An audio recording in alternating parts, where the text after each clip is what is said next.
दोस्तों, आज मैं आपके बीच में शिक्षा के बारे में बात करने आया हूं। नवंबर में चुनाव है हिमाचल प्रदेश के। ये चुनावी दौरा है। इस चुनावी दौरे के बीच में मैं आपसे शिक्षा के ऊपर बात करने आया हूं।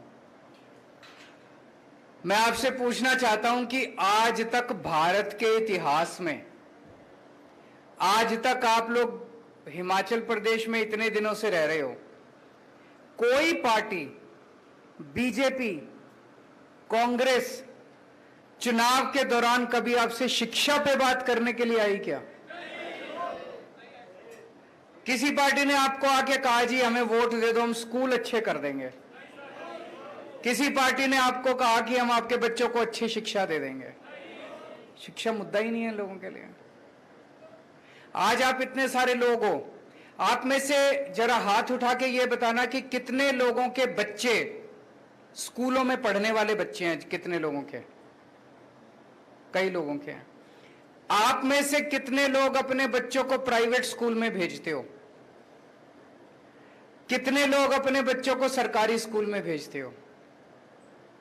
इसी से पता चल रहा है कि सरकारी स्कूलों का क्या हाल है। हिमाचल प्रदेश में शिक्षा का क्या हालत है, मैं आप थोड़ा सा डेटा इकट्ठा कर रहा था। हिमाचल प्रदेश में 14 लाख बच्चे स्कूलों में जाते हैं।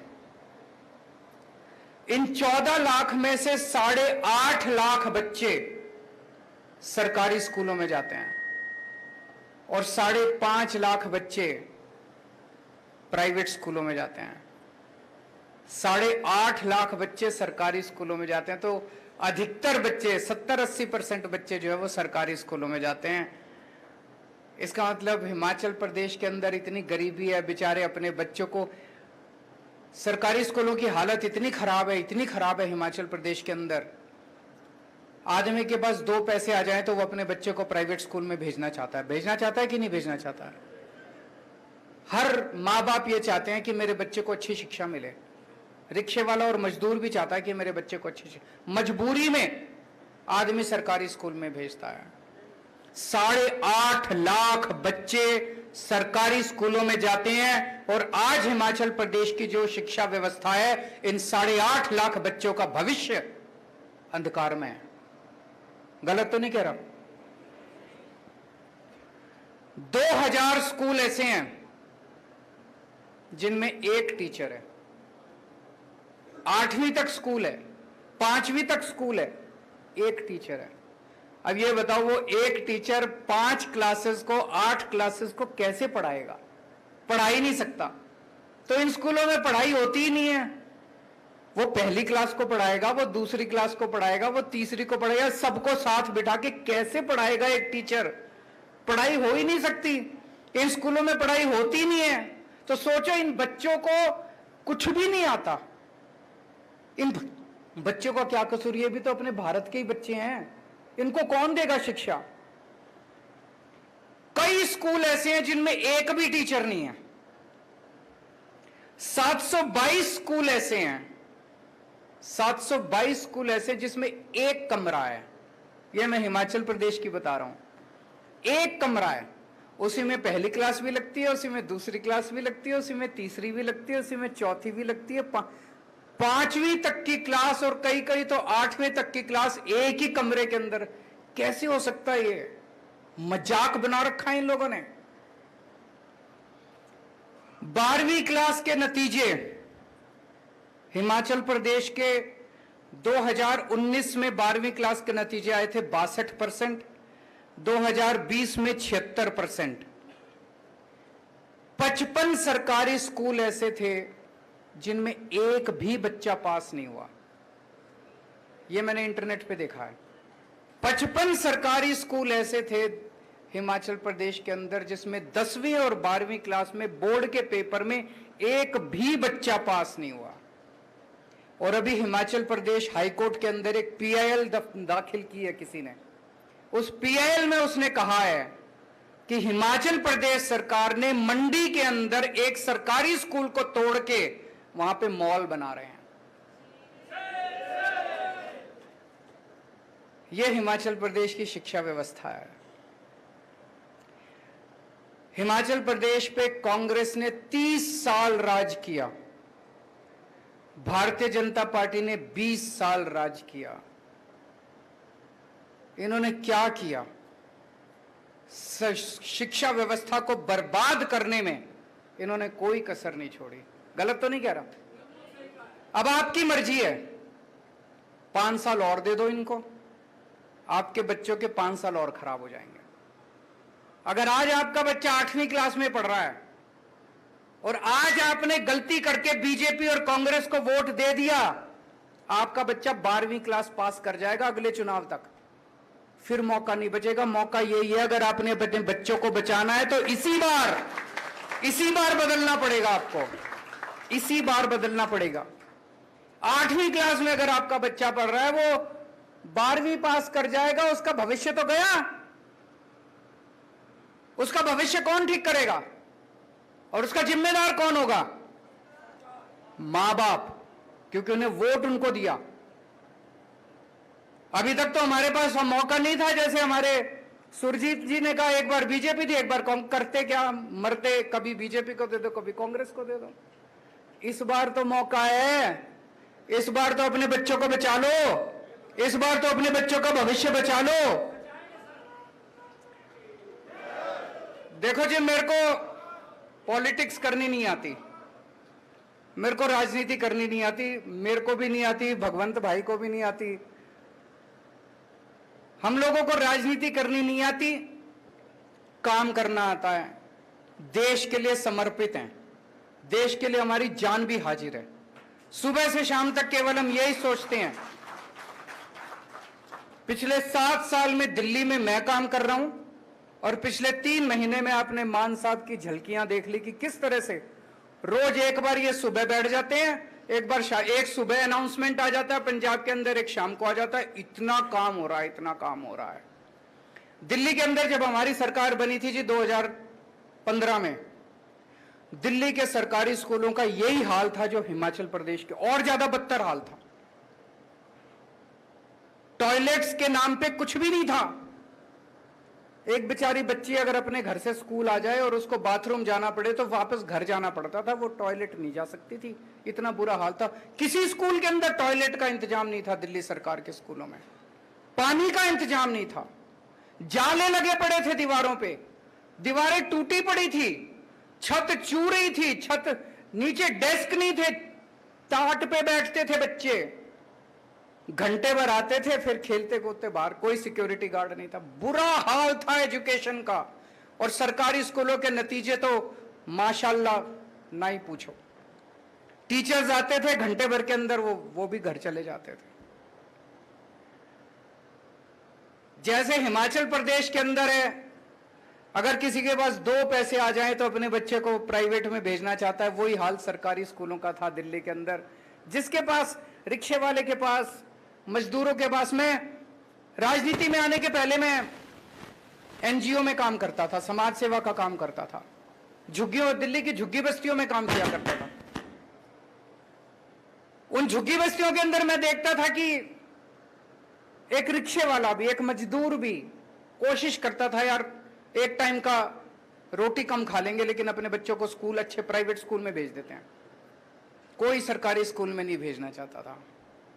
हमारी सरकार आई, हमने एक सपना देखा था, मैंने, मनीष सिसोदिया जी ने, हमने तय किया यार कुछ भी हो, ये सरकारी स्कूल ठीक करने अपने को। दिल में ये सपना तो था, लेकिन ये भी था कि करेंगे कैसे, होएगा कैसे, कर पाएंगे क्या। तो हमने आते ही तय कर लिया कि दिल्ली सरकार का 25% बजट शिक्षा पे खर्च होगा। सबसे पहले तो हमने ये अनाउंस कर दिया कि दिल्ली सरकार का 25% बजट शिक्षा पे, और आज तक चला आ रहा है। दिल्ली सरकार का 25% शिक्षा पे खर्च होगा। लगभग हर साल 10,000 करोड़ से लेके 15,000 करोड़ तक हम शिक्षा पे खर्च कर रहे हैं। 7 साल हो गए, आप कैलकुलेट कर लो, 80 से 85,000 करोड़ रुपए हम शिक्षा पे, स्कूलों पे खर्च कर चुके हैं अभी तक। 80 से 85,000 करोड़। और ये सारा पैसा खर्च करवाया है, ये मेरी जेब में नहीं गया, ये किसी नेता की, अफसरों की जेब में नहीं गया। वहां से हमारी शुरुआत हुई और आज मुझे कहते हुए गर्व है कि दिल्ली के सरकारी स्कूल इतने शानदार हो गए हैं। दिल्ली के सरकारी स्कूल इतने खराब थे, हमने सारी बिल्डिंगें तोड़ तोड़ के नई बिल्डिंगें बनाई हैं, शानदार बिल्डिंगें बनाई हैं, स्विमिंग पूल बनाए हैं सरकारी स्कूलों के अंदर, लिफ्टें हैं सरकारी स्कूलों के अंदर, बिल्कुल नए सारे, लगभग 1100 1150 स्कूल हैं, सारे नए स्कूल बना दिए हम लोगों ने, तोड़ तोड़ के नए स्कूल बनाए हैं। स्कूल बनाना तो आसान था, नतीजे लाना बड़े मुश्किल है। इस साल 12वीं क्लास में हिमाचल प्रदेश में मैंने बताया 2019 में 62% नतीजे आए थे। दिल्ली के अंदर 99.7% नतीजे आए हैं सरकारी स्कूलों के, गवर्नमेंट स्कूल्स के 99.7% नतीजे। सुना था कभी भारत के इतिहास में 1947 के बाद से लेके आज तक मेरे को लगता नहीं किसी भी सरकार के टाइम में सरकारी स्कूलों के नतीजे 99.7% आए हैं। जब हमारी सरकार बनी मैंने बताया कि अगर किसी के पास 2 पैसे हो वो अपने बच्चे को सरकारी स्कूल से निकाल के प्राइवेट स्कूल में भर्ती कराता था। हिमाचल प्रदेश के अंदर भी किसी के पास भी 2 पैसे हो वो अपने बच्चे को निकाल के प्राइवेट स्कूल में भर्ती कराना चाहता है। दिल्ली के अंदर हवा उल्टी बहने लग गई है। दिल्ली के अंदर 4 लाख बच्चों ने अपने नाम प्राइवेट स्कूल से कटवा के सरकारी स्कूलों के अंदर भर्ती करवाए हैं। भाई साहब ये चमत्कार से कम नहीं है। 4 लाख बच्चों ने प्राइवेट स्कूल से नाम कटा के सरकारी स्कूलों में भर्ती कराया, क्योंकि सरकारी स्कूल इतने, और कई अमीर लोग अपने बच्चों के बड़े बड़े स्कूलों से नाम कटा रहे हैं। मैंने मान साहब को कहा कि अपने अफसरों को भी लेके आओ, थोड़ा सा इनका भी ओरिएंटेशन होना चाहिए, इनको भी लगना चाहिए कि दिल्ली में हमने क्या काम किया है। तो पंजाब सरकार के चीफ सेक्रेटरी, एजुकेशन सेक्रेटरी, फलाना सेक्रेटरी, ढिमका सेक्रेटरी, ये सारे मान साहब अपनी सारी फौज लेके अफसरों को आए, अफसरों की। हमने इनको स्कूल घुमाए, दिल्ली सरकार के सरकारी स्कूल। तो एक क्लास में हम घुसे तो इनका एक अफसर बच्चों से पूछता है, बच्चे क्लास में बैठे थे, उन बच्चों से पूछता है आप में से प्राइवेट स्कूल छोड़ के कौन कौन आए? तो कई बच्चों ने हाथ उठाया, जी हम प्राइवेट स्कूल से नाम कटा के आए। तो उन्होंने एक बच्चे से पूछा, बेटा आप कौन से प्राइवेट स्कूल से आए?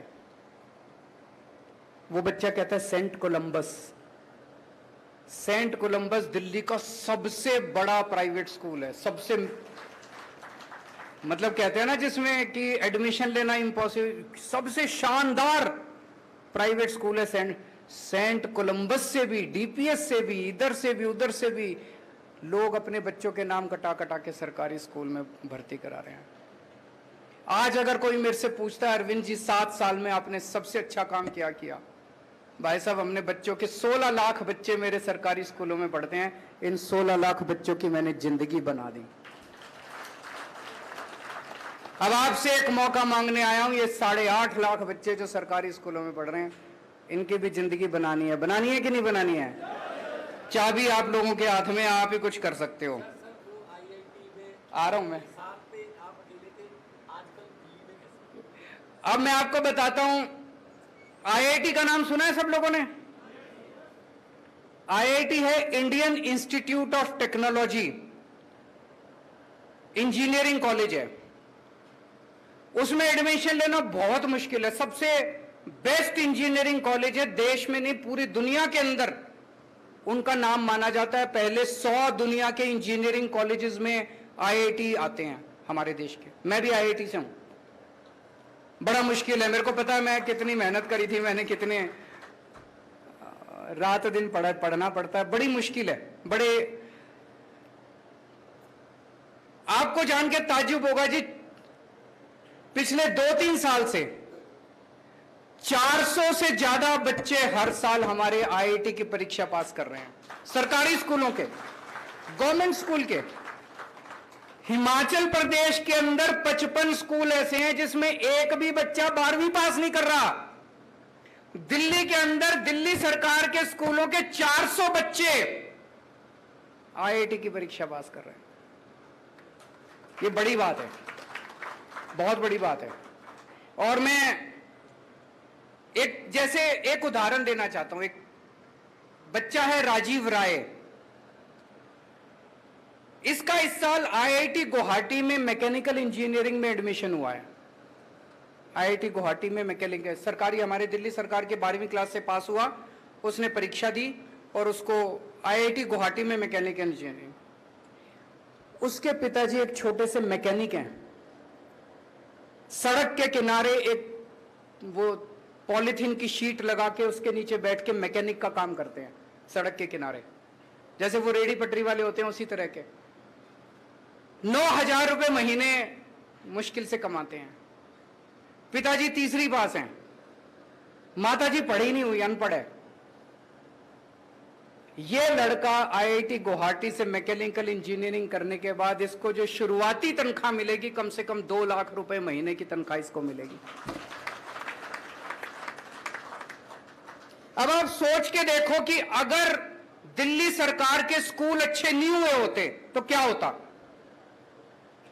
क्या राजीव राय आईआईटी में जा सकता था? मैं इसकी काबिलियत पे वो नहीं कर रहा, हो सकता चला भी जाता, मैं वो नहीं कह रहा, लेकिन जो सुविधाएं मिली और जो कुछ मिला, क्या राजीव राय जैसे इतने बच्चे जो आज इंजीनियरिंग कर रहे हैं, क्या वो जा सकते थे? नहीं जा सकते थे। वो मैकेनिक का बेटा हो सकता है मैकेनिक अपने पिताजी की दुकान में ही काम करने के लिए मजबूर हो जाता। हो सकता है उसके पिताजी बीच में उसकी पढ़ाई छुड़वा देते, कहते बेटा पढ़ाई तो होती नहीं है तो टाइम क्यों खराब कर रहा है, मेरे साथ दुकान पे बैठा कर, 2 पैसे तो कमाएगा। ऐसे ही होता है ना गरीब परिवारों में। क्या राजीव राय आईआईटी में जा सकता था? नहीं जा सकता था। ऐसे कितने ही बच्चे हैं, आप सोच के देखो। इन सब बच्चों के घरों की गरीबी दूर हो रही है। अब 1.5 लाख बच्चे हर साल मेरे 12वीं क्लास से निकलते हैं सरकारी स्कूलों में। इन 1.5 लाख बच्चों का पहले भविष्य अंधकार में था। अब मैं दावे के साथ कह सकता हूं, ये 1.5 लाख बच्चे, मैं ये नहीं कह रहा सारे इंजीनियर बन जाएंगे, इनमें से कई इंजीनियर बनेंगे, कई डॉक्टर बनेंगे। और इन बच्चों को हम बिजनेस करना सिखा रहे हैं 11वीं 12वीं क्लास में। मैं अभी बताऊंगा आपको। एक भी बच्चा बेरोजगार नहीं रहने वाला, एक भी बच्चा बेरोजगार नहीं रहने वाला। मैं शर्तिया आपको बोल देता हूं। ऐसा तैयार कर रहे हैं हम इन बच्चों को। 1.5 लाख बच्चे, गरीबों के बच्चे, इन बच्चों का भविष्य बन गया। हमने अब हमारे स्कूल तो बहुत अच्छे हो गए। हमने कई सारे एक्सपेरिमेंट्स आजकल स्कूल में शुरू किए हैं कि जब हमारे बच्चे स्कूल से निकले, सरकारी स्कूलों से, वो एक अच्छा इंसान बने, अच्छा नागरिक बने और अपना पेट पालने लायक बने। ये नहीं बीए कर ली, बीकॉम कर ली, एलएलबी कर ली और नौकरी नहीं मिल रही। नौकरी ढूंढ रहे हैं, सारे जने नौकरी ढूंढ रहे हैं। ये अंग्रेजों ने व्यवस्था बनाई थी। अंग्रेज व्यवस्था बना के गए थे, सबको क्लर्क बना दिया, सारे देश को क्लर्क बना दिया। सारे क्लर्क बनने की नौकरी ढूंढ रहे हैं। अरे हमारे देश के अंदर इतना इंटेलिजेंस है, इतना हमारे देश के अंदर पोटेंशियल है, हमारे बच्चे इतने अच्छे हैं। हमने एक एक्सपेरिमेंट शुरू किया। 11वीं और 12वीं क्लास के हर बच्चे को हमने 2-2 हजार रुपए दे दिए सरकार की तरफ से। हर बच्चे को 2-2 हजार रुपए दे दिए। हमने कहा अब इससे बिजनेस करो, कुछ भी सोचो कि क्या बिजनेस कर सकता हूं मैं।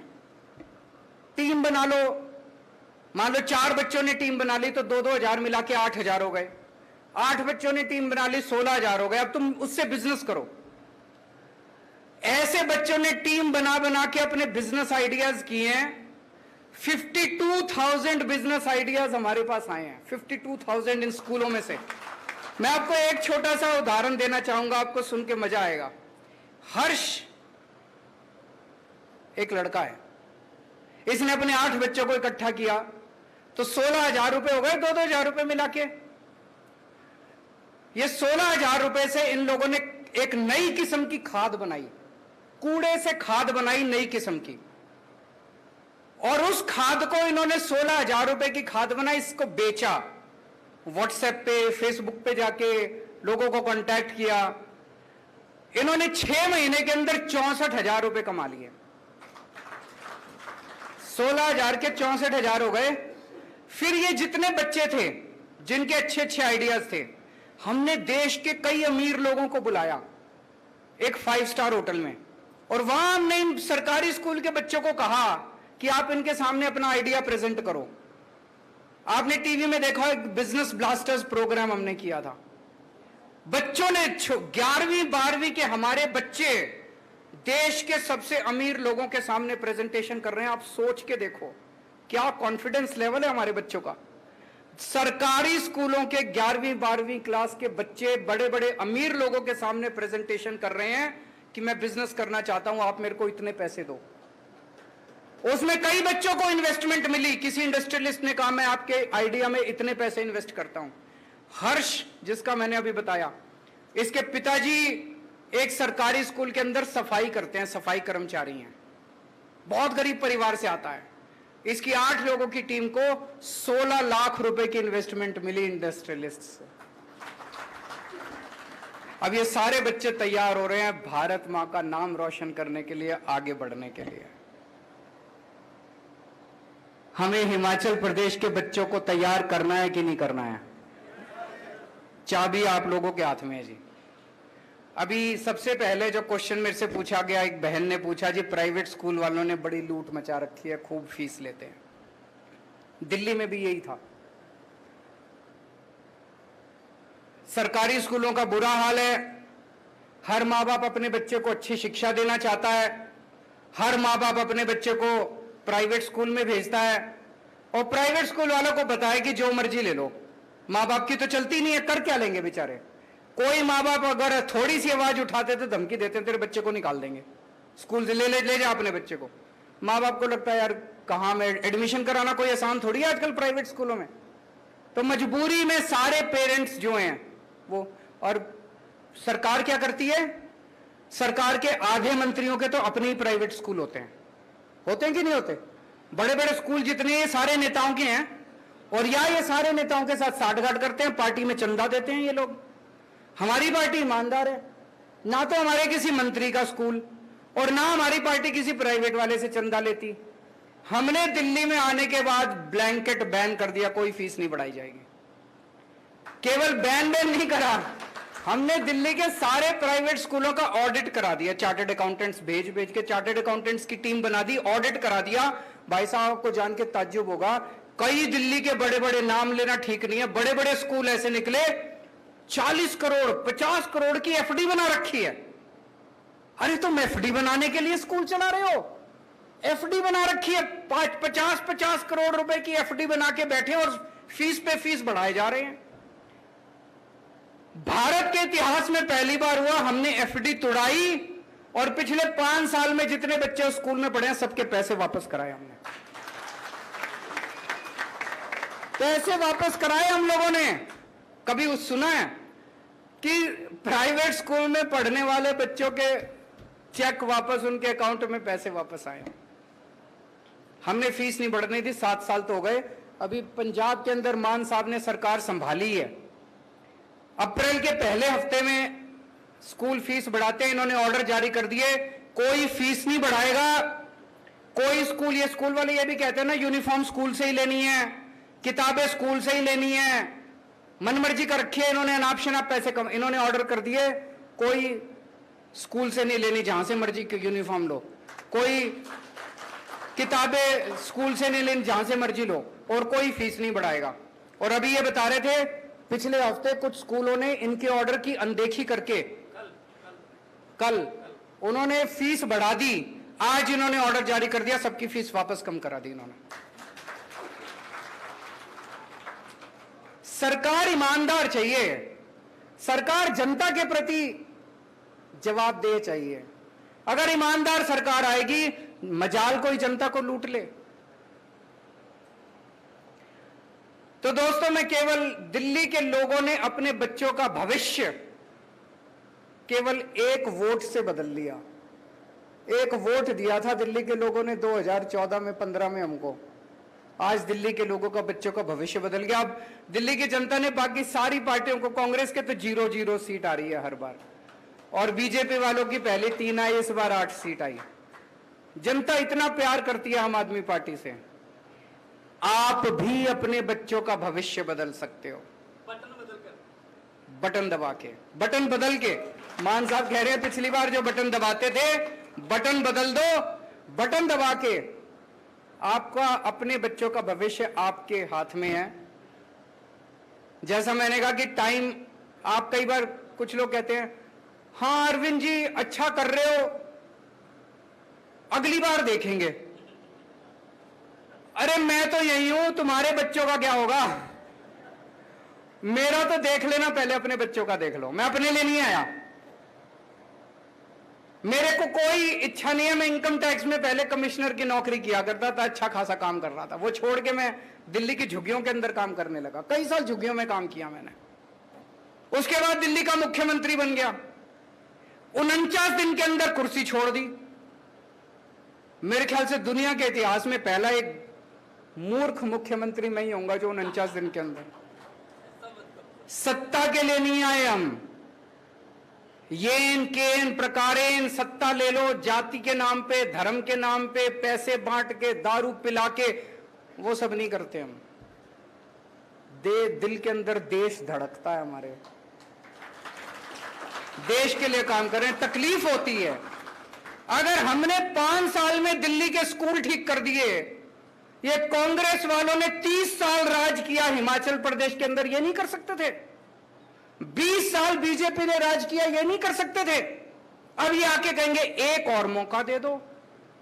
हम आपसे एक और मौका नहीं मांगेंगे, हम तो कह रहे हैं बस एक ही मौका दे दो, दोबारा मत देना। एक ही मौका दे दो, दोबारा मत देना।